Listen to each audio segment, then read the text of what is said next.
Hi friends, ಈಗ video ಮಾಡ್ತಿರೋ ಉದ್ದೇಶ ನಮ್ಮದು ಶೆಡ್ಡಿನ ಅಳತೆ ಕೇಳಿದ್ರು ಮತ್ತು ಖರ್ಚು ಕೂಡ. ಸೊ ಅದನ್ನು ಹೇಳೋದಕ್ಕೋಸ್ಕರ ವಿಡಿಯೋ ಮಾಡ್ತಾ ಇರೋದು. ಇದು ನಮ್ಮ ಶೆಡ್ಡು.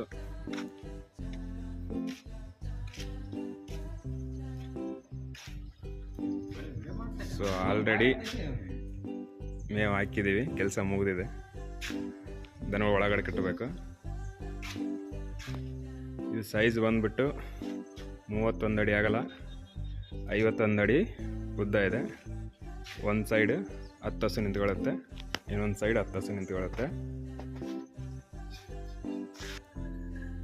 ಸೊ ಇದರ ಖರ್ಚು ಬಂದ್ಬಿಟ್ಟು ಇಲ್ಲಿವರೆಗೂ 6 ಲಕ್ಷ ಮುಟ್ಟಿದೆ.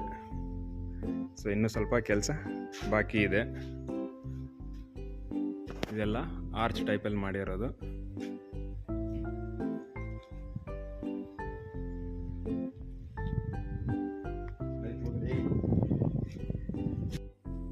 ಇನ್ನೊಂದು ವಿಡಿಯೋದಲ್ಲಿ ನಮ್ಮ ಹಸುಗಳ ಬಗ್ಗೆ ವಿಡಿಯೋ ಮಾಡ್ತೀನಿ. ಬಾಯ್.